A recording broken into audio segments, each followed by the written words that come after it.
Modern history की शुरुआत होती है जी 1857 से 1857, जब पहला क्रांतिकारी आजादी के लिए आंदोलन हुआ। कई कारण है। 1950 1857 को ही, 1857 को ही हम फर्स्ट ईयर मानते हैं फ्रीडम स्ट्रगल का। उसके कारण है, वहीं से शुरू करेंगे जी। तब आप मेरी स्क्रीन देख पा रहे होंगे।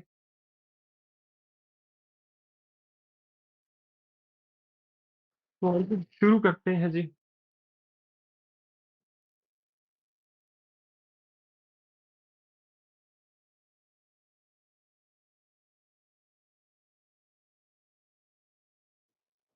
1857, तो इसको समझना भी ऐसे ही।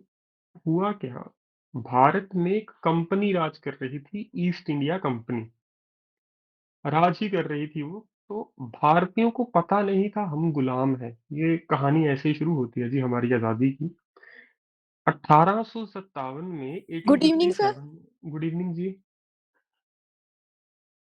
तो 1857 में हुआ क्या जी, कि जो हमारी इलीट क्लास थी ना भारत की, जो अमीर अमीर लोग थे, उनको पता चला कि हम गुलाम हैं। जैसे मान लो आज ऑपोजिशन है, वो अडानी पे आरोप लगाती है कि अडानी के हम गुलाम हैं। ऐसा नहीं है। जब अब आप पढ़ोगे, जैसे ईस्ट इंडिया कंपनी जब थी इंडिया में, भारत में 1857 में, तब हुआ क्या कि भारत में जो एलीट क्लास थी, उनके ऊपर कैसे अटैक होने शुरू हुए। जैसे सबसे पहले झांसी की रानी, रानी थी एक, वो क्वीन थी झांसी की। भारत के बिल्कुल, कहते हैं ना, हार्ट में वो प्रोविंस है उनका, झांसी। तो लॉर्ड डलहौजी की एक पॉलिसी थी, डॉक्ट्राइन ऑफ लैप्स। आपको पता होगा कि जिस राज्य का उत्तराधिकारी नहीं होगा, उसको ब्रिटिश राज्य में मिला दिया जाएगा, अनेक्स कर लिया जाएगा। तो झांसी की रानी के बेटे को मारने के लिए कॉन्स्पिरेसी हो रही थी तब। इसीलिए झांसी की रानी इस साल 1857 में रिटेलिएट करती हैं, युद्ध करती हैं अंग्रेजों के खिलाफ।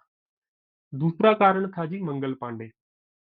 मंगल पांडे भी आर्मी में है, आर्मी को आप एलीट ही मानते हो। तो मंगल पांडे को क्या समस्या हुई अंग्रेजों से, कि ये जो कारतूस होते थे ना आपके, जिसको आप गन में भर के बाद में फायर करते थे उस समय, तो कारतूस को ऊपर एक छिलका सा होता था, उसको उतार के, जैसे आप कैंडी को खोल के खाते हो ना, उस समय कारतूस का भी छिलका उतारना पड़ता था, और वो मुंह से उतारते थे सारे। तो उसमें अंग्रेज क्या कर रहे थे, बीफ और पोर्क दोनों का मीट यूज करते थे। तब ये आर्मी को बात पता चली, तो आर्मी ने भी रिटेलिएट किया, आपको पता होगा, मंगल पांडे। और तीसरा सबसे महत्वपूर्ण कारण था, लास्ट मुगल रूलर जो थे बहादुर शाह जफर, उनकी पेंशन बंद कर दी इन्होंने, अंग्रेजों ने। तो उनको भी समस्या हुई। ठीक है, तो आप देखो ये तीनों के तीनों इलीट हैं। तो 1857 में इलीट क्लास को पता चलता है हम गुलाम हैं। उसके बाद 1920 में नॉन कोऑपरेशन मूवमेंट शुरू होती है इंडिया में, तब मिडिल क्लास को पता चलता है हम गुलाम हैं। और 1942 जब क्विट इंडिया मूवमेंट शुरू होती है, उस टाइम लोअर मिडिल और लोअर क्लास को पता चलता है हम गुलाम हैं। इसीलिए 1942 में हम श्योर हो गए थे कि आजादी आज नहीं तो कल जल्दी मिलने वाली है। और यही दुनिया में होता है कि जब कोई आप पे राज करेगा ना, तो आपको पता नहीं चलने देगा वो, कि वो आप पे राज कर रहा है। पॉलिटिक्स में भी ऐसे ही होता है। ठीक है, कांग्रेस, बीजेपी, आम आदमी पार्टी, आपके लिए ये अलग अलग है, पर सच्चाई क्या है, ये तीनों एक है। इसका परिमाण हमें मिल चुका है। अभी ये इंडिया अलायंस में आम आदमी पार्टी और कांग्रेस एक साथ लड़ रहे हैं बीजेपी के खिलाफ, जबकि स्टेट में ये दोनों एक दूसरे के खिलाफ लड़ रहे हैं। ठीक है, तो जब आप हिस्ट्री पढ़ते हो, हिस्ट्री पढ़ने में मजा तभी आता है आपको, अगर उसका कुछ फायदा मिले। फायदा क्या है, हिस्ट्री रिपीट्स इटसेल्फ। ठीक है, तो जो चीजें आप पढ़ते हो वो दोबारा होती ही हैं। जैसे आपने रिसेशन पढ़ा 2008 का, तो आज कई देशों में फिर से रिसेशन चल रहा है अभी भी, कोविड के बाद। तो जब आपने पहले रिसेशन से अगर हिस्ट्री सारी पढ़ी होगी, तो आपको इस बार रिसेशन आने पे पता होगा क्या करना है क्या नहीं करना है। ठीक है, तो इस नजरिए से ही हिस्ट्री पढ़ना, मेरे साथ रट्टा बिल्कुल मत मारना। साल सारे आराम से याद होंगे, बस ये एक साल याद कर लो, 1857, यहाँ से हमारी हिस्ट्री शुरू होगी, मॉडर्न हिस्ट्री। लिखिए जी, फर्स्ट फ्रीडम स्ट्रगल, इसको हेडिंग देते हैं जी।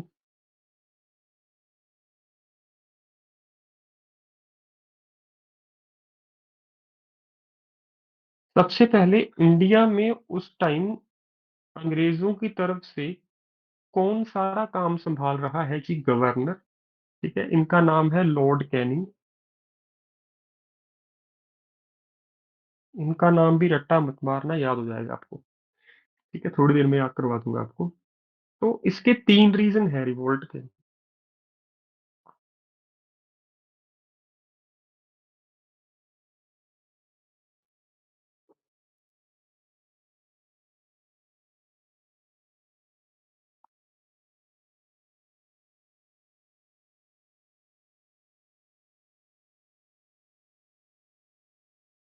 क्या क्या है जी फर्स्ट फ्रीडम स्ट्रगल के तीन तीन रीजन? सबसे पहले लिखिए जी। सर एक द डॉक्ट्राइन ऑफ लैपस, बिल्कुल जी। ਇੱਕ डॉक्ट्राइन ऑफ लैप्स। ਮਕੁਲੇਮੈਂਟ सर, ਤੇ ਇੱਕ और ਵੁड्स ਡਿਸਪੈਚ ਆਇਆ ਸੀਗਾ। वुड्स डिस्पैच भी आप कह सकते हो जी। वुड्स डिस्पैच के बारे में थोड़ी नॉलेज देंगे जी मुझे, क्या है वुड्स डिस्पैच? ਸਰ ਉਹਦੇ ਵਿੱਚ ਐਵੇਂ ਸੀਗਾ ਕਿ ਜਿਹੜੀ ਮਤਲਬ ਪ੍ਰਾਇਮਰੀ ਤੋਂ ਯੂਨੀਵਰਸਿਟੀ ਲੈਵਲ ਸੀਗਾ ਨਾ, ਉਹਦੇ ਵਿੱਚ ਐਵੇਂ ਇਹਨਾਂ ਨੇ ਕੰਪਲਸਰੀ ਕਰਤਾ ਸੀ ਕਿ ਇੰਗਲਿਸ਼ ਵਿੱਚ ਹੀ ਹੋਊਗੀ सारी स्टडी। हाँ, पर उससे भी इम्पोर्टेंट तीन रीजन क्या है जो मैं आपको बताना चाहता हूँ। अब शायद थोड़ी सी देर बाद ज्वाइन किया आपने। ये स्ट्रगल इलीट क्लास का स्ट्रगल था। हम जैसे लोगों का स्ट्रगल नहीं था, हम तो मिडिल क्लास है, हमें तो पता भी नहीं था देश गुलाम है। तीन लोगों को पता था। सबसे पहला लिखिए जी, लास्ट मुगल रूलर। ये क्वेश्चन फेवरेट क्वेश्चन है जी। हाँ, बीजेपी की गवर्नमेंट आने के बाद मुगलों के बारे में ज्यादा क्वेश्चन नहीं पूछते, इसीलिए मैंने मिडिलीवल हिस्ट्री तो आपको पढ़ानी ही नहीं है। और जो पढ़ानी है परसों, उसके सात आठ क्वेश्चन होंगे, इससे ज्यादा नहीं होंगे। ठीक है, जैसे पानीपत की तीनों लड़ाइयाँ आपको पता होनी चाहिए, हरियाणा का पेपर देने जा रहे हो। ठीक है, तो वो परसों करेंगे हम। तो लास्ट मुगल रूलर कौन है जी? Bahadur Shah Zafar.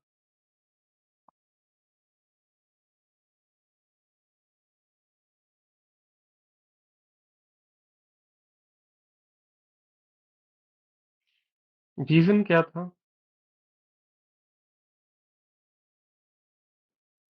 His pension was suspended. अंग्रेजों ने अंग्रेजों ने नहीं, ईस्ट इंडिया कंपनी ने। ठीक है, ईस्ट इंडिया कंपनी ने क्या किया? बहादुर शाह जफर की पेंशन सस्पेंड कर दी, देनी बंद कर दी इनको पेंशन। क्योंकि सिस्टम क्या था, मुगलों का राज था भारत पे, आपको पता होगा, दिल्ली कैपिटल थी इनकी। तो अंग्रेजों ने भारतीयों को ये पता नहीं चलने दिया हम राज कर रहे हैं। तो बहादुर शाह जफर को बना दिया प्रेसिडेंट एक तरीके से इंडिया का, जो कि एग्जेक्टिव हेड है स्टेट का। उसके नाम पे सारा कुछ हो रहा है, जबकि प्रेसिडेंट खुद कुछ नहीं कर रहा। काम कौन करता है? काउंसिल ऑफ मिनिस्टर, और हेडेड बाय पीएम। पीएम कौन बन के बैठा था? Governor Lord Canning. Council of minister कौन थे? अंग्रेज ईस्ट इंडिया कंपनी के हायर अथॉरिटी।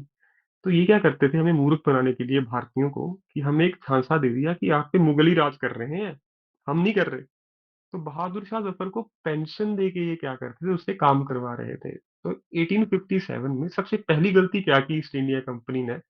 बहादुर शाह जफर की पेंशन सस्पेंड कर दी।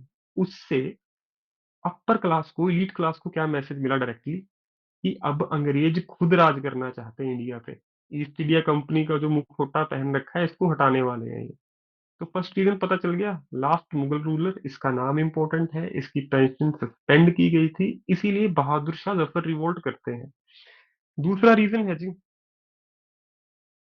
रानी Lakshmibai.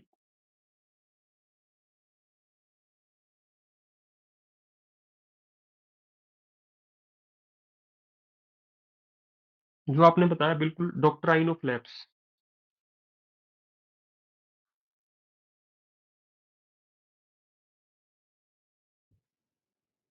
Doctrine of lapse policy started by Lord Dalhousie.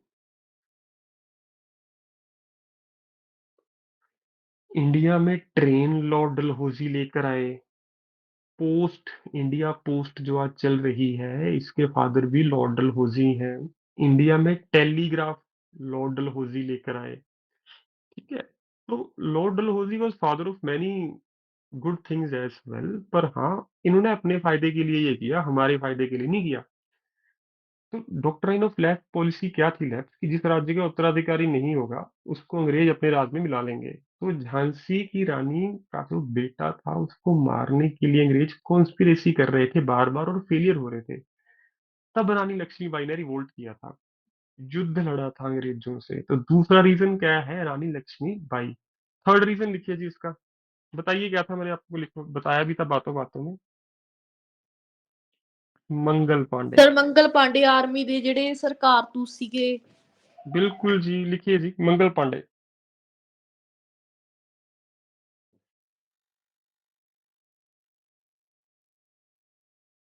He killed two British officers.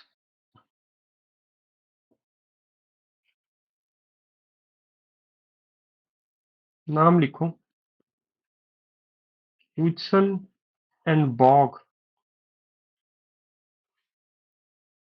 मैंने कैसे याद रखे इनके नाम? एक तो मंगल पांडे ने बाघ को मारा, तो बॉग को बाघ पढ़ लो। और ह्यूजसन मतलब कोई बड़ी चीज, ठीक है। जैसे मैंने आपके जो हिरोशिमा नागासाकी पे दो बॉम्ब गिरे, तो हीरो कौन बन सकता है? Little boy. तो हिरोशिमा पे कौन गिरा? Little boy. नागासाकी, नाग को मारने के लिए फैट मैन की जरूरत है, भारी इंसान। तो नागासाकी के ऊपर कौन सा बॉम्ब गिरा? Fat man. ठीक है, तो कुछ भी आप कोई छोटा मोटा ट्रिक बना के उसको याद कर लो। तो मंगल पांडे ने दो ब्रिटिश ऑफिसर्स को मारा। रीजन भी लिख लो, ये भी एग्जाम में कई बार which of the following is not correct में आ जाता है। रीजन था usage of pork and beef in cartridge. ठीक है, कारतूस भी लिख सकते हो आप यहाँ पे। तो तीन रीजन थे जी ये मेन में।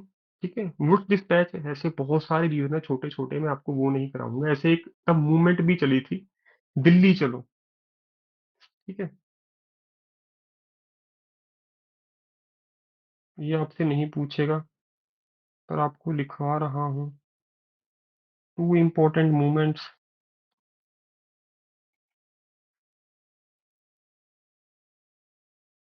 तब जैसे अब किसानों ने आंदोलन दिया है ना, दिल्ली चलो, ये तब शुरू हुआ था जी 1857 में। मेरठ से एक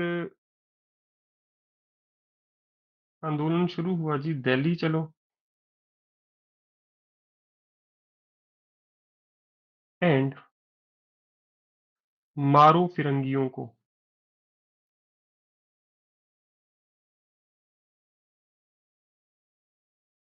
ठीक है, ये दो मूवमेंट शुरू हुए, इनको शुरू करने वाले भी बहादुर शाह जफर ही थे, क्योंकि दुख तो होता ही है जी। शेर चाहे बूढ़ा ही क्यों ना हो गया हो। शेर तो नहीं कहूंगा मैं, ठीक है, शेर होते तो पहले ही अपने नाम पे ऐसे काम ना करने देते। पर हाँ, जब किसी से उसका राज छीना जाता है ना, दुख तो होता है। तो उन्होंने दो ये मूवमेंट शुरू कर दी मेरठ में। ठीक है,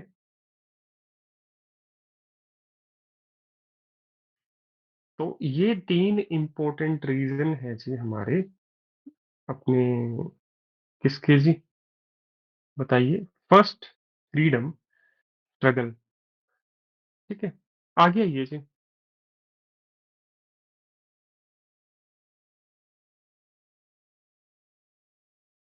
ये नाम तो सबने पढ़ा ही होगा कभी ना कभी अगर प्लस टू की है।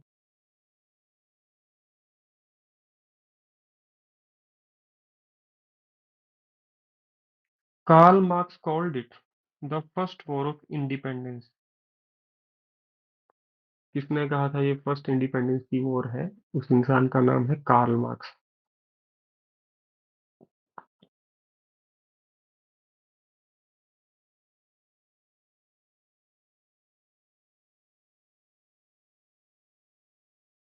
ठीक है, उसके बाद आइए जी।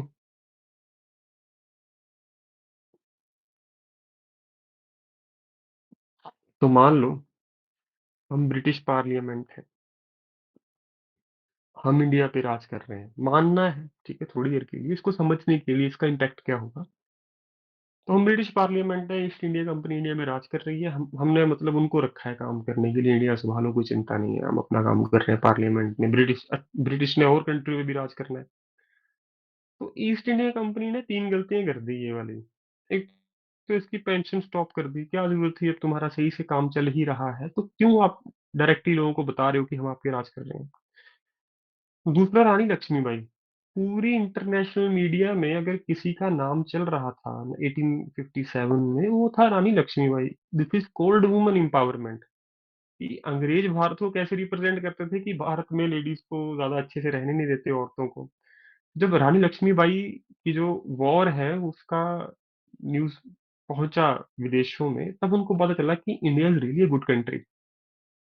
जो फीमेल्स थी इंटरनेशनल पावरफुल वर्ल्ड वाइड, उनके मन में सिंपथी आई कि एक माँ से उसके बच्चे को छीनने की कोशिश कर रहे हो, कॉन्स्पिरेसी कर रहे हो।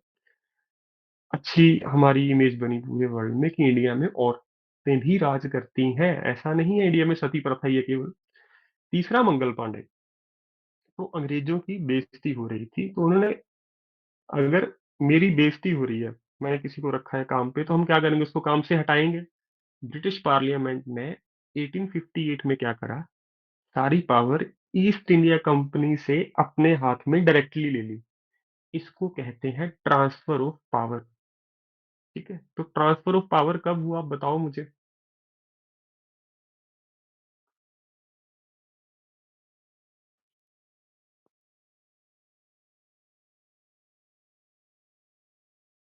बताइए जी।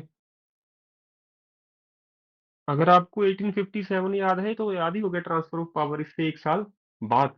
ठीक है, तो आउटकम ऑफ रिवोल्ट क्या है सबसे पहले।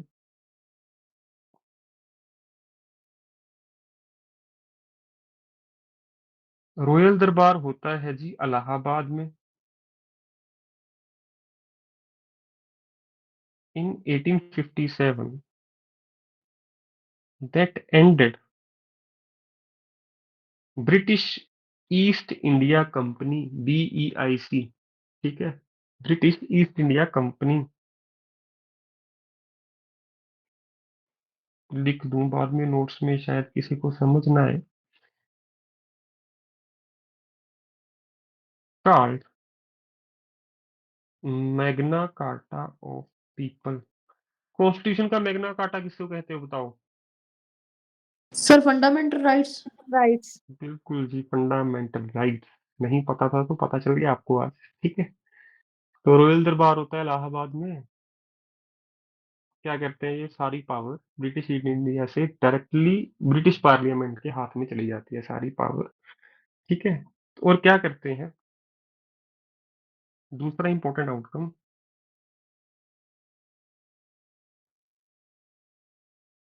पोस्ट ऑफ गवर्नर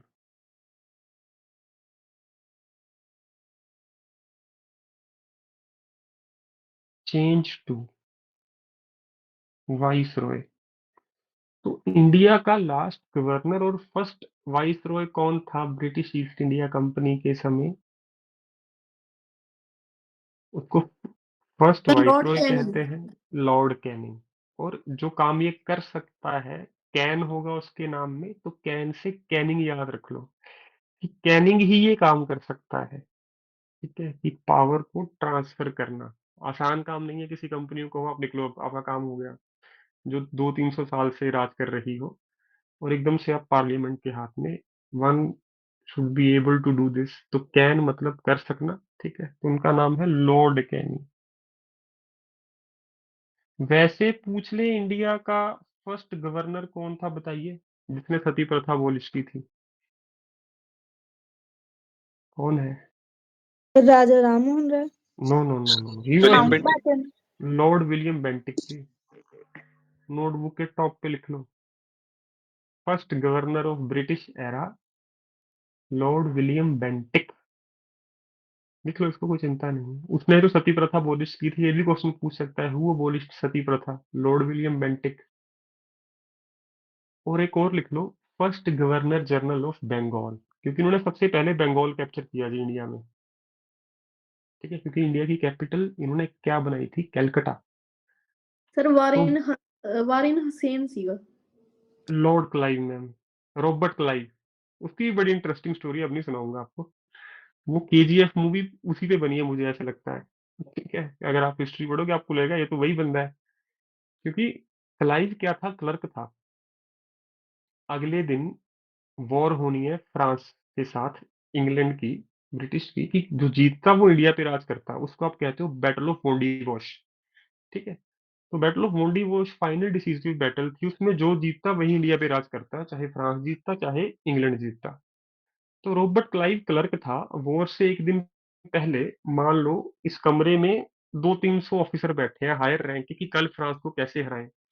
उस वक्त एक हाथ ऐसे खड़ा होता है, वो था रॉबर्ट क्लाइव। कह रहा अगर मैं जिता दूं तो मुझे गवर्नर बना दोगे बंगाल का। उसको बोला हाँ। उन्होंने भी रिस्क लिया और क्लाइव ने जिता दी बैटल उनको। ठीक है, बड़ी इंटरेस्टिंग स्टोरी है वो भी। क्लर्क से सीधा गवर्नर बनना, मतलब आप क्लर्क से प्रेसिडेंट बन रहे हो, बहुत बड़ी बात है। सपने में भी ऐसा होना इम्पॉसिबल लगता है। ठीक है, तो इसीलिए मैंने उसका नाम लिखाया, first governor general of Bengal that was Robert Clive. Check कर लेना इसको। ठीक है। तो post of governor change to viceroy Lord Canning, can से याद रखना। ठीक है, उसके बाद आओ जी। डॉक्ट्राइन ऑफ लैप्स एंडेड, ये तो करना ही पड़ता है इनको, क्योंकि बदनामी हो चुकी थी। तो अगर स्टोरी समझ आती है तो रट्टा नहीं मारना पड़ता, चीजें ऑटोमेटिकली कनेक्ट होती चली जाएंगी आपकी। वरना आप अगर ऐसे पढ़ोगे ना कि डॉक्ट्राइन ऑफ लैप्स किसने इंट्रोड्यूस किया, कब खत्म हुआ, तो वो हेडेक बनेगी आपकी। हेडेक मत बनाओ, आउटकम देखो। तो डॉक्ट्राइन ऑफ लैप्स आपको मैंने समझाया ना, पूरे इंटरनेशनल मेन स्ट्रीम मीडिया में बदनामी हो रही है इनकी, तो इनको एंड करना ही पड़ना था। इन्होंने घोषित ਸਰ कर दिया ਤੁਸੀਂ एंड। ਬੰਗਾਲ ਦਾ ਗਵਰਨਰ ਦੱਸਿਆ ਸੀਗਾ ਕਿ ਬੰਗਾਲ ਦਾ governor general general governor general ma'am, general governor general. Okay sir. वो गवर्नर भी अकेला पूछे तब भी फर्स्ट में क्लाइव लगा के आना निश्चिंत होके। ठीक है, गवर्नर जनरल ही पूछता है वैसे आपसे, गवर्नर नहीं पूछेगा वो। चौथा सबसे इंपॉर्टेंट काम जो जुडिशरी से रिलेटेड है, 1858 में और क्या हुआ मुझे बताओ।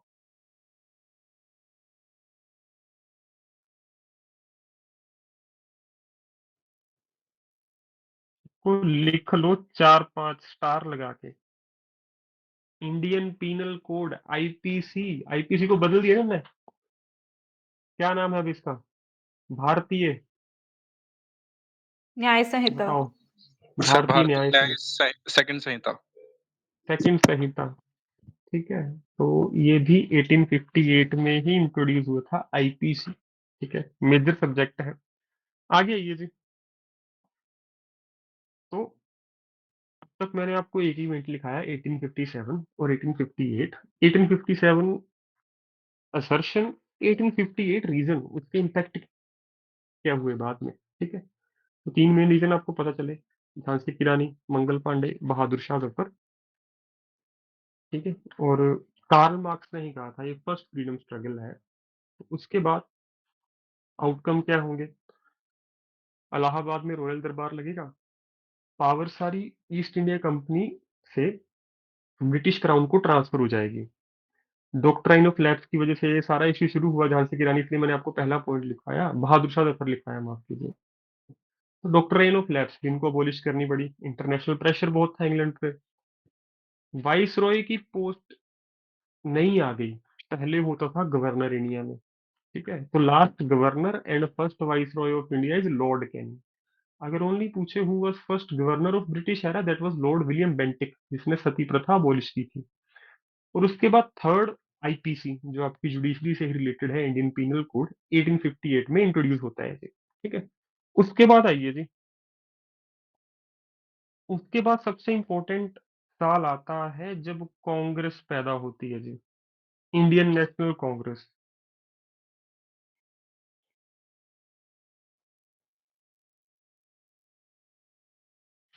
बीजेपी कब पैदा हुई याद मत रखो, कांग्रेस बीजेपी से 95 ईयर्स बड़ी है, इतना याद रख लो। इसमें 95 ईयर ऐड कर देना, आपका आंसर आ जाएगा। ठीक है, तो बताओ बीजेपी कब पैदा हुई। सर 1980। 1980। ठीक है, तो ऐसे याद रखो, दोनों को अलग अलग याद मत रखो। 95 ईयर्स बड़ी है कांग्रेस बीजेपी से, बस। ठीक है, तो इंडियन नेशनल कांग्रेस पैदा होती है इस साल। जिसका आइडिया था कांग्रेस का, वो इंडियन नहीं था। ठीक है, तो लिखिए, फाउंडर ऑफ आईएनसी,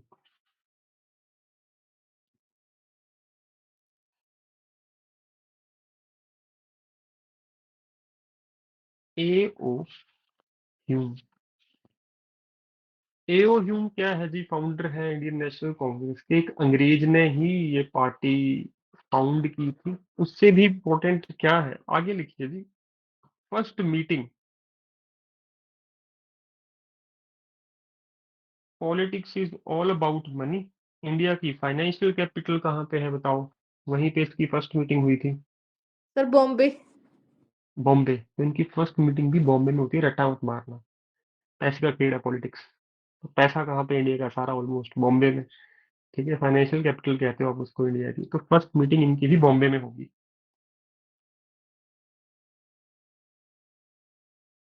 उसके बाद आगे आइए। फर्स्ट प्रेसिडेंट, ये को रट्टा मत मारना। पहले इंडिया की कैपिटल कैलकटा थी, पता है ना सबको? तो कोई कैलकटा से ही बंदा इसका प्रेसिडेंट बनेगा। इस टाइम कैलकटा की सीएम कौन है बताओ? ममता बनर्जी। बंगाल की सीएम ममता बनर्जी है ना। तो कांग्रेस के जो फर्स्ट प्रेसिडेंट थे उनके नाम में भी बनर्जी है। क्या नाम है? WC बनर्जी, ऐसे याद रखो।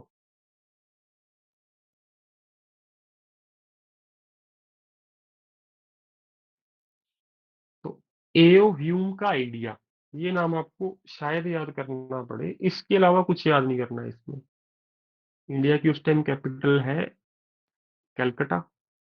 तो बनर्जी है इस टाइम वहां पे, तो बनर्जी बनर्जी याद हो गया हमें। निश्चिंत रहो, सरनेम चेंज नहीं करेगा वो, पूरा का पूरा नाम चेंज करेगा।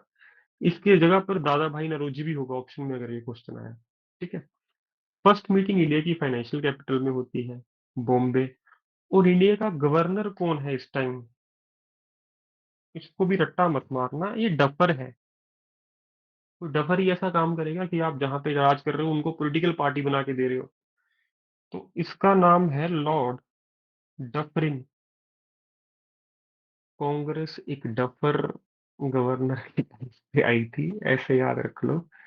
ठीक है। अब मैं कांग्रेस के बारे में तो कुछ उल्टा सीधा नहीं बोलूंगा ना, मेरी इतनी वो है हैसियत, मैं सच बताऊंगी मैं कांग्रेस के बारे में कुछ गलत बोलूं। पर हाँ, याद करने के लिए कोई बुराई नहीं है कि जब कांग्रेस पैदा हुई, इंडिया गवर्नर एक डफर इंसान था। उसका नाम क्या है? Lord Dufferin. डफर कैसे? कि जहाँ पे राज कर रहे हो उनको पॉलिटिकल पार्टी दे रहे हो, तो तुम्हें पता है तुम्हारी कबर यही पॉलिटिकल पार्टी खोदेगी आगे जाके। और कांग्रेस ने ये काम किया भी बाद में। ठीक है, तो ये पॉइंट याद हो गए। एओ ह्यूम को छोड़ के कुछ रट्टा मत मारना, मैं फिर से कह रहा हूँ। ठीक है। एओ ह्यूम, सर एओ ह्यूम था इसका नाम।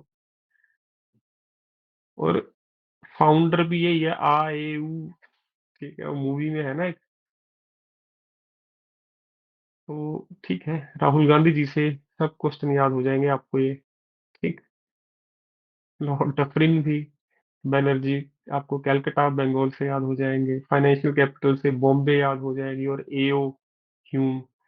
ठीक है, ये भी याद हो गया। तो कांग्रेस पैदा होगी। अब कांग्रेस है वकीलों की पार्टी। इसमें एक सबसे बुरा क्वेश्चन क्या बन सकता है कि कांग्रेस की फर्स्ट मीटिंग में कितने डेलीगेट थे? अगर इंडिया कांग्रेस की सरकार होती ना आपकी हरियाणा में, तो मैं जरूर क्वेश्चन करवाता। मैं नहीं करवा रहा। 72 डेलीगेट्स की मीटिंग होती है पहली बार, 72। ठीक है। 72 कहाँ से याद करना है आपको पता होना चाहिए। पाकिस्तान से। पाकिस्तान में बच्चों को कैसे टेररिस्ट बनाया जाता है? 72 नंबर बता के। ठीक है। तो आप वहां से इसको अगर याद करना चाहो, आपने अगर मेरी बात भी सुनी तब भी आपको याद हो गया होगा ये। पर ये पूछेगा नहीं, डोंट वरी। तो वकील सारे इकट्ठे हो गए 1885 में। जैसे आपके दादा भाई नौरोजी, WC बनर्जी, सब वकीलों की पार्टी थी, आप भी वकील हो। तो ये लोग क्या करते थे?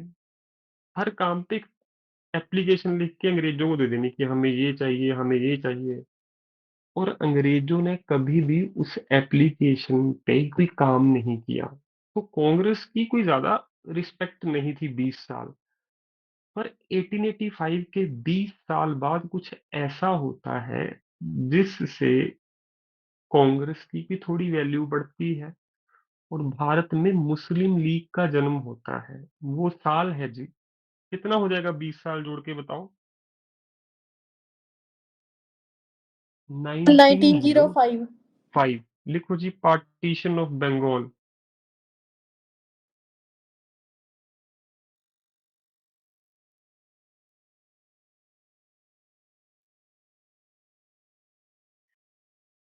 इसको भी याद मत करना गवर्नर को। आपके घर पे जब पार्टीशन होगी तो सबसे बड़ा रीजन क्या होगा जी, बताओ।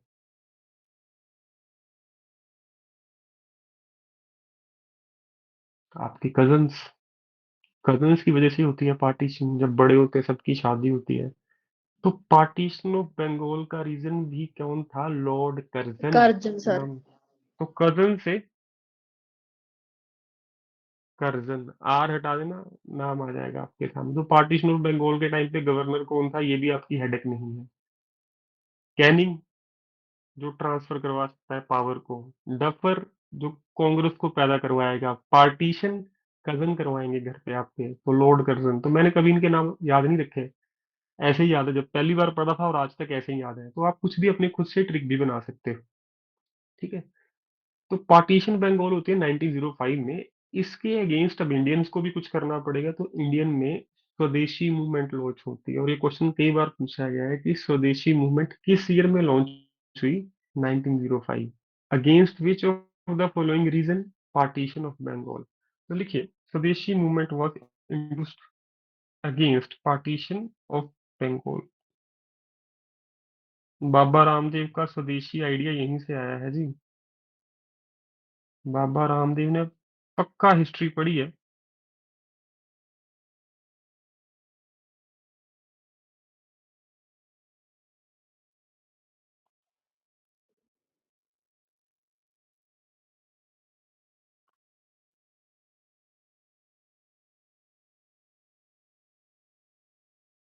ठीक है, तो स्वदेशी मूवमेंट इंडिया में लॉन्च हो जाती है 1905 में। और उसके बाद आइए जी, अब कजन ने पार्टीशन करा दी और इंडियन ने स्वदेशी मूवमेंट चला दी। होगा क्या, अंग्रेजों को बहुत घाटा पड़ा बिजनेस में, क्योंकि इलीट क्लास से तो पहले नहीं अच्छी बन रही। अब अपर मिडिल क्लास भी स्वदेशी मूवमेंट के जब साथ जुड़ा, तो उसने अंग्रेजों को से बना हुआ सामान खरीदना बंद कर दिया। जैसे कपड़ा, सबसे ज्यादा में नुकसान कपड़े में होता था। वो हमसे कॉटन लेके इंग्लैंड में उसको प्रोसेस करके हमें ही महंगी शर्ट्स, महंगे कपड़े बेचते थे उसी चीज के। तो मतलब जो उस समय 3 रुपए की चीज थी वो 30 रुपए की बेच रहे थे। इतना ज्यादा मार्जिन था। स्वदेशी मूवमेंट लॉन्च हुई तो हटाया गया कर्जन को, और किसको लाया गया जी? जिसके दिमाग की बत्ती जलती है। दिमाग की बत्ती क्या खाने से जलती है? मेंटोस। मेंटोस। तो यहाँ पे लिख लो, लॉर्ड मोरले मिंटो है यहाँ पे गवर्नर।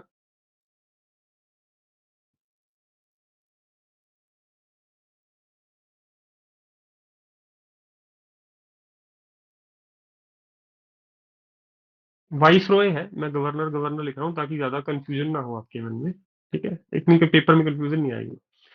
तो लॉर्ड मोरले मिंटो ने मेंटोस खा के क्या किया? अब स्वदेशी मूवमेंट में हिंदू मुस्लिम एक साथ एजिटेट कर रहे हैं, अंग्रेजों को नुकसान हो रहा है। तो इसने सोचा कि पार्टीशन ऑफ बंगाल करने से तो अच्छा है हिंदू मुसलमानों को अलग करो, डिवाइड एंड रूल पॉलिसी। तो ये क्या करेगा? मुस्लिम लीग बनवाएगा।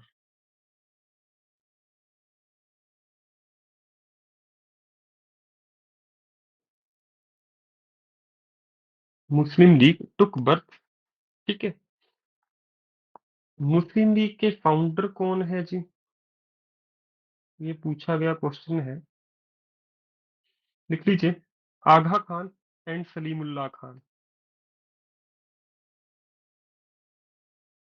आगा खान का पैलेस भी है लखनऊ में।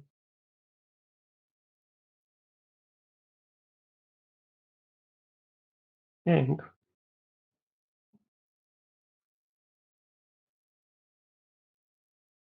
सलीमुल्लाह। इनको फाउंडर बनाया क्योंकि मोरले तो खुद फाउंडर नहीं बन सकता था, ही वॉज नॉट अ मुस्लिम। तो इसने दो लोगों को पकड़ा जिनकी इंडिया में पूरी इन्फ्लुएंस थी मुस्लिम्स में। अब तक तो जिन्ना कोई पूछ भी नहीं रहा था। ठीक है, तो आगा खान एंड सलीमुल्लाह, ये दो फाउंडर बनते हैं मुस्लिम लीग के। गवर्नर है लॉर्ड मोरले मिंटो। तो आपसे एक बड़ा इजी क्वेश्चन पूछता है, कई बार पूछा गया है कि मुस्लिम लीग कब पैदा हुई? Came into existence, started in 1906। अंग्रेजों ने अपने फायदे के लिए जन्म दिया क्योंकि स्वदेशी मूवमेंट से बहुत लॉस हो रहा था। तो मोरले मिंटो ने क्या किया? अंग्रेजों को, इनको मुस्लिम्स को वादा किया कि जब भी अगली बार गवर्नमेंट ऑफ इंडिया एक्ट आएगा, जिसे आप कॉन्स्टिट्यूशनल रिफॉर्म्स कहते हो उस टाइम पे, तो मैं क्या है ऐसा आपके लिए करूंगा कि मुस्लिम के लिए अलग से वोटिंग होगी। तो सेपरेट इलेक्टोरल्स का आइडिया इसी इंसान का था, मोरले मिंटो का, डिवाइड एंड रूल पे। तो मोरले मिंटो ने क्या किया, 1906 में मुस्लिम लीग बनवा दी।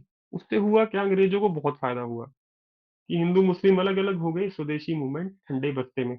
ठीक है, तो हमारी जो पहला एक अच्छा स्ट्रगल चल रहा था, लोग काफी जुड़ रहे थे स्वदेशी मूवमेंट से, वो फिर हिंदू मुस्लिम में कन्वर्ट हो गया और हम लड़ने लगे आपस में, हिंदू मुस्लिम। उसके बाद क्या होता है, इसे आगे लिखिए।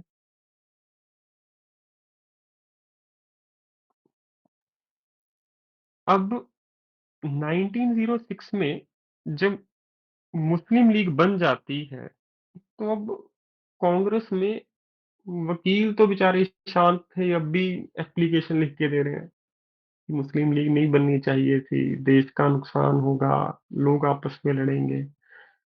तो कांग्रेस में कुछ गर्म दिमाग थे, जिनको आप कहते हो एक्सट्रीमिस्ट, वो अलग हो जाते हैं। कह रहे हैं तुम बुजुर्गों से कुछ नहीं होगा, ठीक है, क्योंकि तुम सिर्फ एप्लीकेशन ही लिख सकते हो और कुछ नहीं कर सकते। तो जो यंगस्टर्स थे ना, थोड़े गुस्से वाले, वो बन गए एक्सट्रीमिस्ट। तो 1907 में कांग्रेस स्प्लिट होता है पहली बार दो पार्ट्स में। ठीक है, तो लिख लीजिए।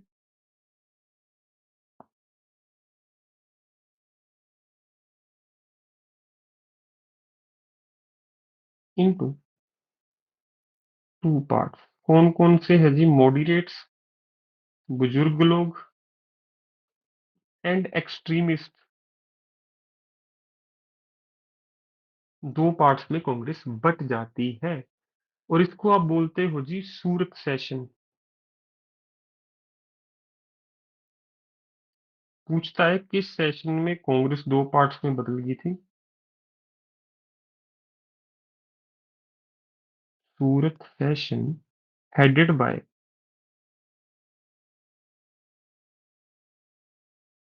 रास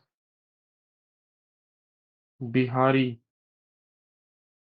घोष।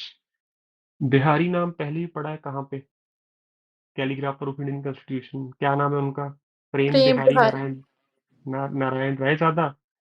तो बिहारी को आप दो इवेंट्स पे याद रखोगे।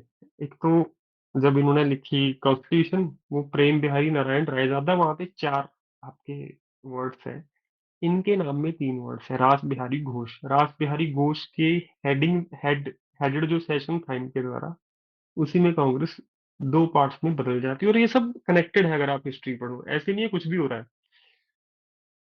1885 में कांग्रेस पैदा हो रही है, ठीक है, डफर ने पैदा करवाई, बनर्जी बंगाल से इनके प्रेसिडेंट बनते हैं, फाइनेंशियल कैपिटल में ये अपनी पहली मीटिंग करते हैं, और एओ ह्यूम, आईएओ से याद कर लो, इसके फाउंडर बनते हैं। 20 साल कांग्रेस की कोई ज्यादा वैल्यू नहीं है, बट 1905 में ऐसा क्या हुआ, पार्टीशन ऑफ बंगाल। कौन करवाएगा, कर्जन, लॉर्ड कर्जन। तो इंडियन क्या करेंगे, अगर आप पार्टीशन करोगे हम स्वदेशी मूवमेंट चलाएंगे ताकि आपका नुकसान हो। स्वदेशी मूवमेंट सक्सेसफुल हुई, कर्जन को बाहर निकाला अंग्रेजों ने, तू चल, तूने तो हमारे लिए प्रॉब्लम क्रिएट कर दी, जैसे ईस्ट इंडिया कंपनी को जैसे चाय से मक्खी निकालते हैं, इनके साथ भी ऐसा ही हुआ। तो किसको लेके आए इतनी बड़ी प्रॉब्लम स्वदेशी मूवमेंट को सॉल्व करने के लिए, जिसके दिमाग की बत्ती चलती है, कौन है जी, जो मेंटोस खाता है, लॉर्ड मोरले मिंटो। ठीक है, मुस्लिम लीग पैदा करवा दी इसने, हमें बांटने के लिए, डिवाइड एंड रूल पॉलिसी के अंडर। यही बंदा है जिसने पहली बार डिवाइड एंड रूल पॉलिसी को इंट्रोड्यूस किया था इंडिया में।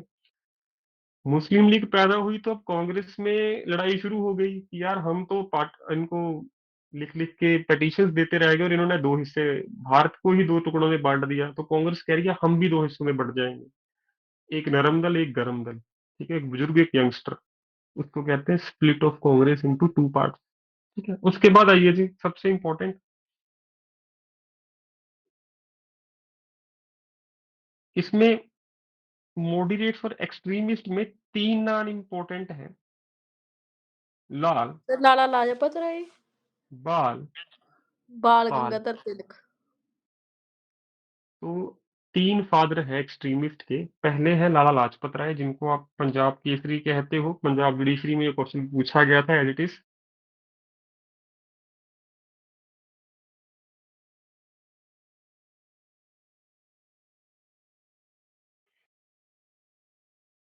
बाल Gangadhar Tilak, founder of newspaper Kesari. ठीक है, तो एक पंजाब केसरी है, केसरी न्यूज़पेपर के फाउंडर है बाल गंगाधर तिलक। आपकी इनके नाम पे बहुत ट्रेन्स चलती हैं इंडिया में।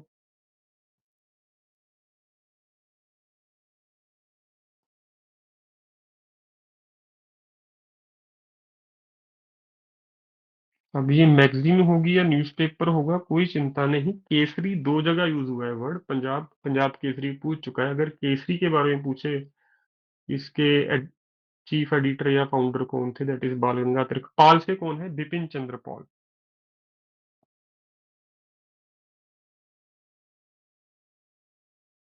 फादर ऑफ एक्सट्रीमिस्ट मूवमेंट है लाल बाल पाल। ठीक है, उसके बाद आगे आइए जी। उसके बाद आते हैं इंडिया में रिफॉर्म्स, सबसे important point, Morley Minto reform.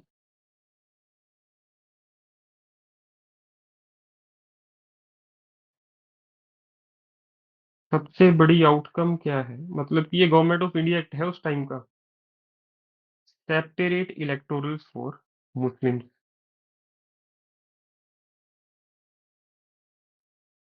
जो वादा किया था 1906 में, 3 साल बाद पूरा कर दिया उसने।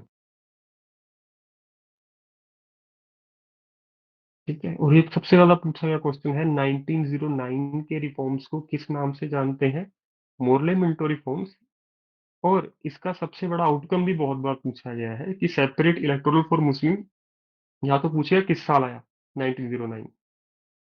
कौन लेके आया, मोरले मिंटो।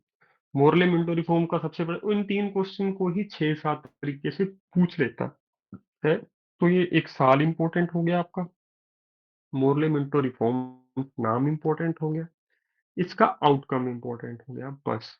सबको यहां तक सारी कहानी समझ आई, अब क्या चल रहा है बताओ।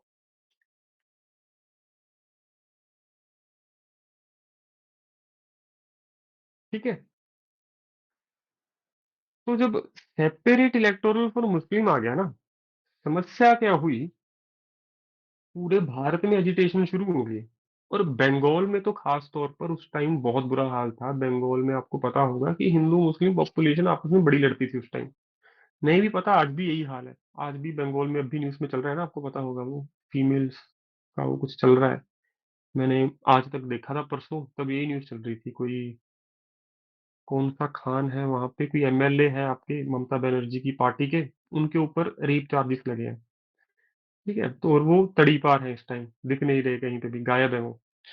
ईडी उनको ढूंढने गई तो ईडी पे पथराव हो गया वहां पे। तो वो मैं आपको परसों लिखवाऊंगा, उस केस के बारे में भी पूछ सकता है कि ये कहाँ पे है जगह। क्या नाम है जगह का उसका, किसी को पता है, जहाँ पे ये सारा इंसिडेंट हुआ। मुझे एग्जैक्टली याद नहीं है, पर पढ़ के याद आ जाएगा 4 ऑप्शन में। कि बंगाल का एक एरिया सेंसिटिव है बहुत ज्यादा। तो हाई कोर्ट आपकी कलकत्ता ने भी तो दिया है वहां पे जजमेंट की। हाँ, संदेश, हाँ संदेश बड़ा इजी नाम है। तो बंगाल के संदेश में ये बहुत बड़ा इशू चल रहा है इस टाइम। और हाई कोर्ट ने कहा है कम से कम 2 हफ्ते वहां पे आप 144 नहीं लगा सकते, नहीं लगा सकते। मतलब हाई कोर्ट को डर है कि स्टेट गवर्नमेंट कुछ ना कुछ उल्टा सीधा करेगी वहां पे लोगों को चुप कराने के लिए। ठीक है, तो वुमेन जो सेल है इंडिया का, दिल्ली से एक फीमेल भी गई थी वहां पे, उनका भी नाम मैं आपको लिखवाऊंगा। वो भी न्यूज में रही कई दिन। तो 1909 में हिंदू मुस्लिम बहुत झगड़ा बढ़ गया। तो जहां पे झगड़ा होना, वहां पे कोई कैपिटल नहीं रखना चाहेगा अपनी। तो 1911 में वो कैपिटल शिफ्ट करते हैं इंडिया की। सर दिल्ली आ सबसे, ਜਾਂਦੀ ਹੈ। बिल्कुल, इसको लिखो दिल्ली दरबार पहले तो, दिल्ली दरबार।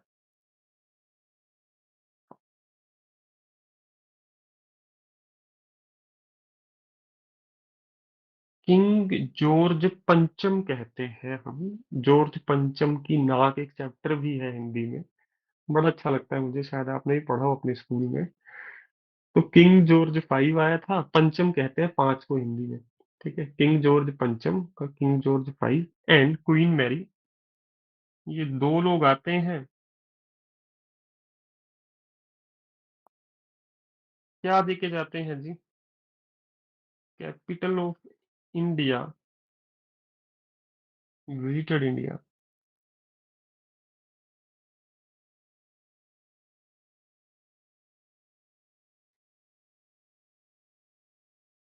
Shifted from Calcutta to Delhi. इससे पहले एक मूर्ख ने कोशिश की थी इंडिया की कैपिटल चेंज करने की, जिसको आप कहते हो तुगलक, मोहम्मद बिन तुगलक। तुगलक ने क्या मूर्खता की, तुगलक को किसी ने बताया कि क्या नाम था ये, हंस, ये कौन, चंगेज खान, हाँ। तुगलक को किसी ने खबर दी, टिप दी मोहम्मद बिन तुगलक को कि चंगेज खान अटैक करने वाला है। तो उस मूर्ख ने क्या किया, कैपिटल दिल्ली शिफ्ट कर दी। ठीक है।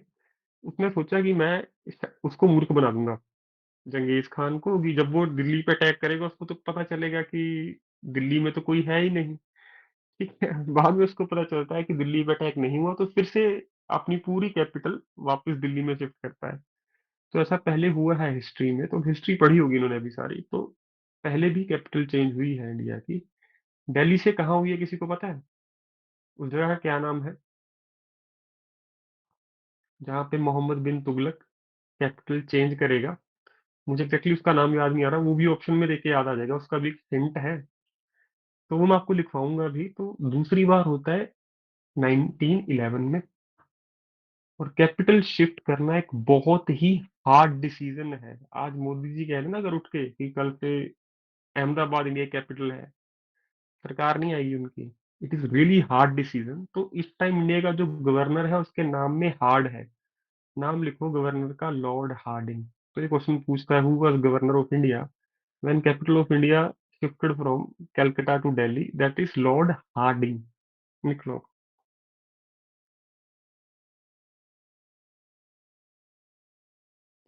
तो गवर्नर जो आपको मुश्किल लगते हैं वो आसान है अगर आप उसका फैक्चुअल जो इंफॉर्मेशन है उसको डिकोड करो। लॉर्ड हार्डिंग याद हो गया ये सबको?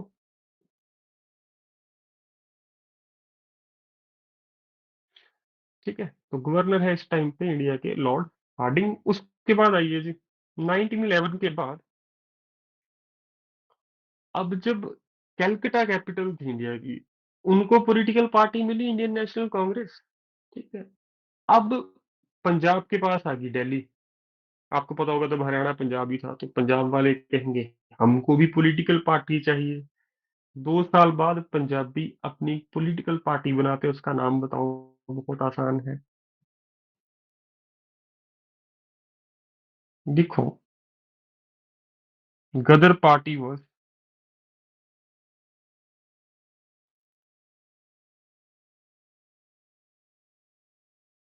फॉर्म्ड बाय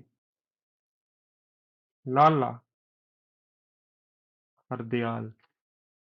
उससे भी इंपॉर्टेंट क्या है, पंजाबी पहले से ही रिच है, तो ये अपनी पार्टी कह रहे बॉम्बे बूम्बे तो बच्चों का खेल है, हम कहाँ जाके बनाएंगे पार्टी? बताओ कहाँ पे बनी थी गदर पार्टी? San Francisco. कहाँ पे है जी सैन फ्रांसिस्को? ठीक है। अमेरिका में या कनाडा में? अमेरिका। अमेरिका। ठीक है। तो पंजाबी कह रहे हैं हमको कांग्रेस बच्चों का काम है, इंडिया बॉम्बे क्या रखा है। उस टाइम पे जाके उन्होंने सेंस किया, साड्याल ने तो उस टाइम पे तरक्की कर ली थी, जब तक तुम बॉम्बे नहीं पहुंचे थे हम चांद में पहुंच चुके थे। ठीक है। तो पंजाबियों ने अपनी पार्टी बनाई गदर पार्टी, कहाँ पे जाके, लाला हरदयाल। मजाक करा रहा हूँ ताकि आपको थोड़ा लाइट रहे सेशन, लोड ना आए आपके दिमाग पे। पंजाबी बन गए, सैन फ्रांसिस्को में जाके अपनी पार्टी बना दी गदर पार्टी। क्यों? अब कैपिटल हमारी पड़ोसी है, हमें भी तो राज करना है कल को। तो आप देखोगे भी कि साउथ सर्दर्न इंडिया से बहुत कम प्राइम मिनिस्टर रहे इंडिया के। ठीक है। देवे गौड़ा है, एक नाम सुना होगा आपने, बहुत कम टाइम के लिए रहे, उनकी भी सरकार गिरा दी उन्होंने। ज्यादातर राज हमारी साइड से ही होता है, गुजरात, राजस्थान, पंजाब। पंजाब से भी मनमोहन सिंह जी 10 साल रहे, प्राउड मूवमेंट था वो हमारे लिए। हरियाणा से आपके चौधरी जी, क्या नाम है उनका? चौधरी चरण सिंह हरियाणा, सर। चौधरी चरण सिंह जी। ठीक है। तो इधर से ज्यादातर प्राइम मिनिस्टर मिलेंगे आपको, इंदिरा गांधी यूपी से, राजीव गांधी यूपी से। ठीक है। जवाहरलाल ਗਿਆਨੀ नेहरू। ਜੈਲ ਸਿੰਘ ਵੀ ਤਾਂ ਰਹੇ ਪੰਜਾਬ ਤੋਂ। ज्ञानी जैल सिंह तो प्रेसिडेंट रहे मैम, प्राइम मिनिस्टर थोड़ी थे वो। ਹਾਂਜੀ सर प्रेसिडेंट। हाँ प्रेसिडेंट तो, हाँ प्रेसिडेंट तो हर जगह से बने, प्रेसिडेंट तो भी बनाना पड़ता है। और इंडिया के इकलौते प्रेसिडेंट जिनकी अपने ऑफिस में ही मृत्यु हो गई थी, उनका नाम बताओ। जाकिर हुसैन। जाकिर हुसैन। ठीक है, ऐसे में फैक्चुअल क्वेश्चन आपको परसों लिखवाऊंगा। तो यहाँ तक सबको समझ आया। गदर पार्टी बनती है 1913 में। उसके बाद क्या होता है जी? गदर पार्टी के प्रेसिडेंट का नाम भी लिख लो। इसके फर्स्ट प्रेसिडेंट थे बाबा सोहन सिंह पकना।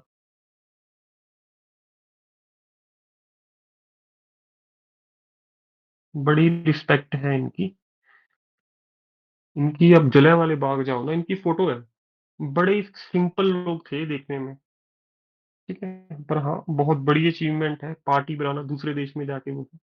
ठीक है, तो बाबा सोहन सिंह पकना। उसके बाद आओ जी, इसी बीच वर्ल्ड वॉर 1 शुरू हो जाती है जी। तो वर्ल्ड वॉर 1 कब हुई बताओ मुझे। सर 1914।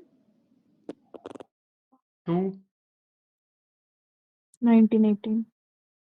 1918। बाकी स्टूडेंट्स सहमत हो इससे? बताओ। तो वर्ल्ड कप 4 साल चलता है, वर्ल्ड वॉर भी ये 4 साल चली है जी। और दूसरी वर्ल्ड वॉर 2 साल ज्यादा चली, 39 से लेके 1945 तक। ठीक है, वो बाद में करेंगे, कल करेंगे उसको। तो इसी बीच वर्ल्ड वॉर 1 शुरू हो जाती है। और जलियांवाला बाग की हिस्ट्री हमें आधी अधूरी पढ़ाई जाती है, उसको सुन लो आज जल्दी जल्दी। वर्ल्ड वॉर 1 1918 देखो, इन्होंने लगभग 3 लाख सिख फौजियों को रिटायर कर दिया और इंडिया भेज दिया। और वो 3 लाख ट्रेंड सोल्जर हैं, वेले बैठे हैं पंजाब में। तो वो अलग अलग जगह पे ना आंदोलन कर रहे थे बैठ के अंग्रेजों के खिलाफ, कि हमें आपने नौकरी से निकाल दिया तो हमें लेके क्यों गए, ट्रेनिंग क्यों दी, हमारी जान स्टेक पे लगा के आप हमें लड़वा रहे थे वहां पे, और जब आपका काम हो गया वापस भेज दिया। तो जलियांवाला बाग से 2 दिन पहले एक पुल जलाया गया था अमृतसर में। ठीक है, उसमें कुछ ब्रिटिश ऑफिसर भी मारे गए थे। उसके एजिटेशन में जलियांवाला बाग में इसने अटैक करवाया था, जनरल डायर ने। और उधम सिंह इकलौता सर्वाइवर था वहां पे। तो उधम सिंह ने जनरल डायर को नहीं मारा था, एक ये मिस परसेप्शन है हमारे लोगों में। हमने सुना यही अपने बुजुर्गों से, जनरल डायर को उधम सिंह ने मारा नहीं। सर माइकल एडवायर ने जनरल मारा डायर था। पहले ही मर चुका था। हाँ, मिशेल ओडवायर को मारा था उधम सिंह ने। वो पंजाब का गवर्नर था 1919 में। तो 1919 में पंजाब का गवर्नर कौन है? सिर्फ पंजाब का मिशेल ओडवायर। ठीक है, तो वर्ल्ड वॉर 1 का ये था जलियांवाला बाग पे इम्पैक्ट। तो वर्ल्ड वॉर 1 शुरू होती है, वर्ल्ड हिस्ट्री है। वर्ल्ड हिस्ट्री से 3 4 क्वेश्चन बनते हैं। पहला, फ्रेंच रेवोल्यूशन कब होता है जी? 1789 याद है या 1879? लिखवाया मैंने आपको। Russian revolution 1917। वर्ल्ड वॉर 1 आपके सामने। वर्ल्ड वॉर 2 1939 से 1945। फ्रेंच रेवोल्यूशन किसको याद आया तो कमेंट में प्लीज टाइप कर देना। तो इसके बाद क्या होता है जी?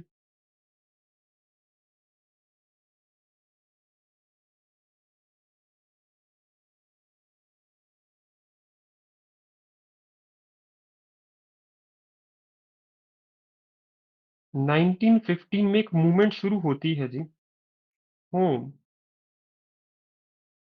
रूल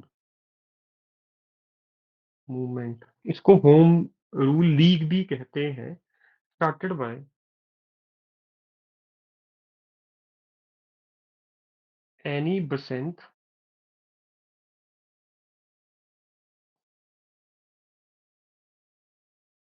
एंड बाल गंगाधर तिलक। यहीं पे इन्होंने कहा था, Swaraj is my birth right and I shall have it. तो ये आइडिया किसका था? एनी बसंत एंड बाल गंगाधर तिलक का। इसको कहते हैं होम रूल लीग या होम रूल मूवमेंट। तो आपसे इजी क्वेश्चन पूछेगा, इसका साल कभी नहीं पूछा गया, ना ही पूछता है। इसका पूछता है एक होम रूल लीग शुरू किसने की थी? दोनों में से एक का नाम ऑप्शन में होगा, या फिर दोनों का होगा एक ही ऑप्शन में। ठीक है, एनी बसंत। एनी बसंत क्यों इंपॉर्टेंट है? एक दो क्वेश्चन होमवर्क में लिखो नोटबुक के टॉप में, सर्च करना बाद में, कंफर्म भी करना।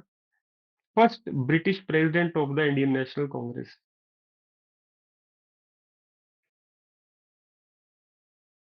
ठीक है, कांग्रेस का ब्रिटिश प्रेसिडेंट भी रह चुका है। सेकंड क्वेश्चन लिखो, first female president of the Indian National Congress. अगर इंडियन हो तो सरोजनी नायडू ऑप्शन में मिलेगा, अगर नॉन इंडियन हो तो यानी बसंत है फीमेल में। ठीक है, अब अगर किसी ने सर्च कर लिया तो अंग्रेज का नाम भी लिखवा दो, बड़ा इजी है वो।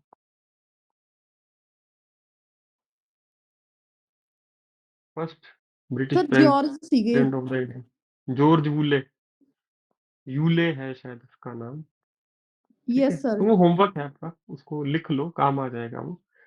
तो यहाँ तक हो गया, उसके बाद आओ जी।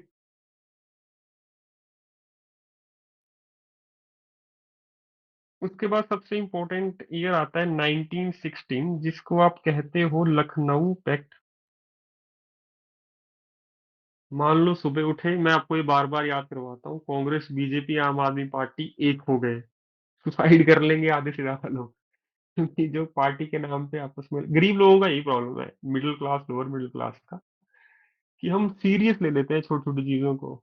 एक घर में दो भाई होंगे कि बीजेपी से कांग्रेस से, वो लड़ेंगे एक दूसरे के खून के प्यासे रहेंगे, जबकि उनको ऊपर वालों को कोई फर्क नहीं पड़ता। तो लखनऊ पैक्ट क्या कहता है, सबसे इंपॉर्टेंट, मॉडरेट्स,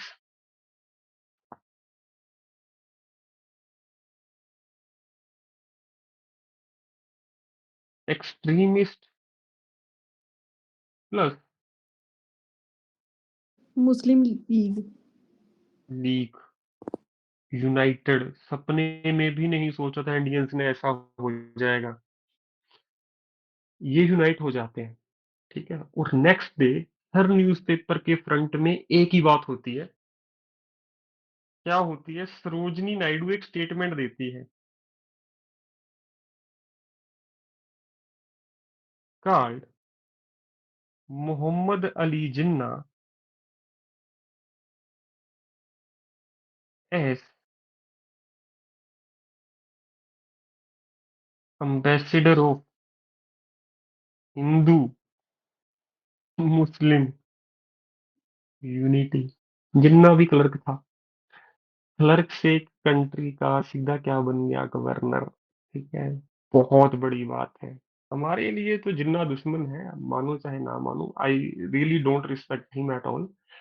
ठीक है, पर उसके लिए अपने लिए बहुत बड़ी अचीवमेंट थी।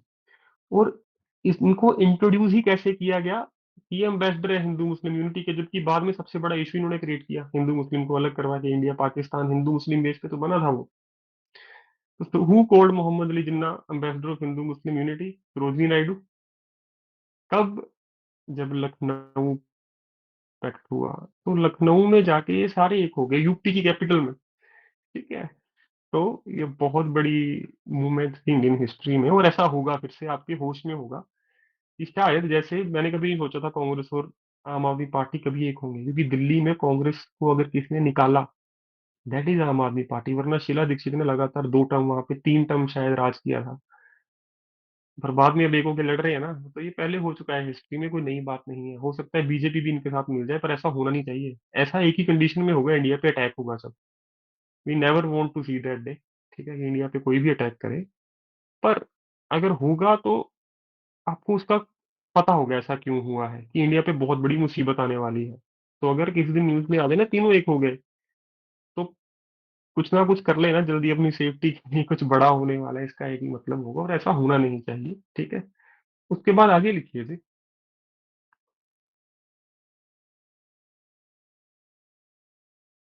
Sarojini Naidu, first Indian female president of INC. लिख लिया ना आपने नोटबुक के टॉप पे, बताओ। उसके बाद आइए जी,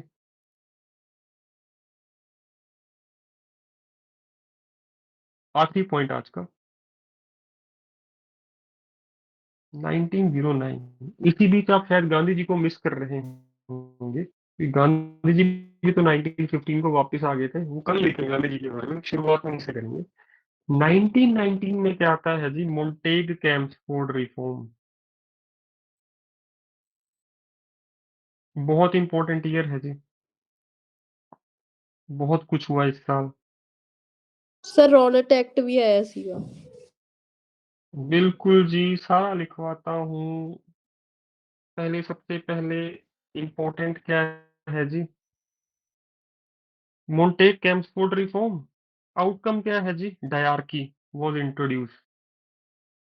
क्या है डायarchy भी बताएगा?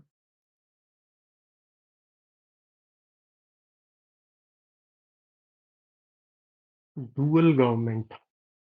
ठीक है, कि एक तो लोकल लोग इलेक्शन इलेक्ट होके आएंगे, वो राज करेंगे, पर उनको उनसे काम कौन करवाएगा? British government. तो पावर तो ब्रिटिशर्स ने अपने हाथ में रखी, पर इंडियंस को एक लॉलीपॉप पकड़ा दिया कि आपके लोग इलेक्ट होके आप पे राज कर रहे हैं। ठीक है, तो ये सब मुझे लगता है जो आज गवर्नमेंट का फॉर्म दे रहे हैं, एक्सपेरिमेंट हमें आजादी देने से पहले कर रहे थे अंग्रेज। ठीक है, इंडियंस को कैसे मूर्ख बनाया जा सकता है। ठीक है, तो डायarchy वॉज इंट्रोड्यूस्ड। डायarchy आ गई जी इंडिया में। और डायarchy अबॉलिश कब होगी, ये भी पूछा जाता है क्वेश्चन। तो बताओ मुझे, डायarchy इंट्रोड्यूस कब हुई और अबॉलिश कब हुई? बताओ जी। तो यहाँ पे अपर और लोअर हाउस होते थे डायरेक्ट इलेक्शन से। ठीक है, आगे आइए जी। तो सबसे पहले 1919 में मोंटेक कैम्सफोर्ड रिफॉर्म, और मोंटेक कैम्सफोर्ड ही गवर्नर है इस टाइम पे।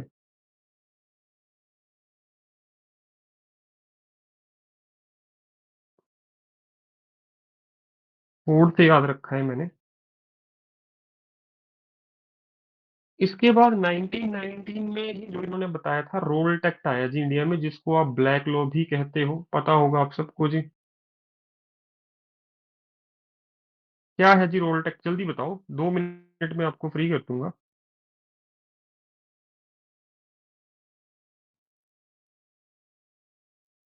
क्या है रोल एक्ट, अगर 2 शब्दों में बताना हो?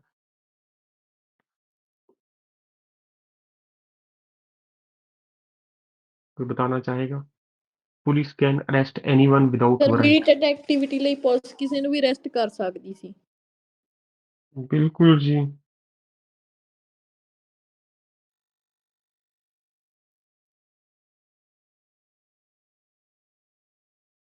और इसी की एजिटेशन में जलियांवाला बाग में रिवोल्ट होता है।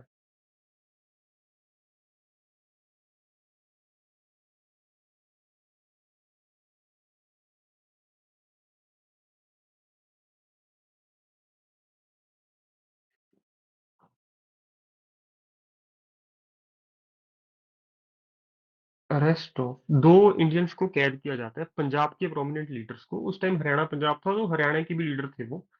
एक तो थे ਸਰ सत्यापॉल। ਸਤਿਆਪਾਲ ਤੇ ਸੈਫੂਦੀਨ ਕਿਚਲੂ। बिल्कुल जी, एंड सैफुद्दीन किचलू।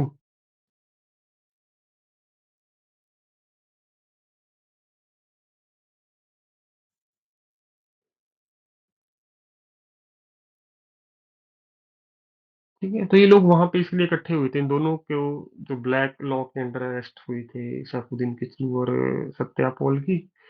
तो इस वजह से इन लोगों पे बाद में अंग्रेजों ने गोलियां चलवाई जी। उसके अलावा जलियांवाला बाग जो इवेंट इवेंट तो नहीं कहूंगा इसको, इसको तो मैं काला दिवस कहूंगा। तो black day in Indian history, तो इसकी इंक्वायरी के लिए कौन सा कमीशन आया था? Hunter commission. साइमन कमीशन भी आया था जी, पर हंटर कमीशन, साइमन कमीशन तो 1928 में आया था जी।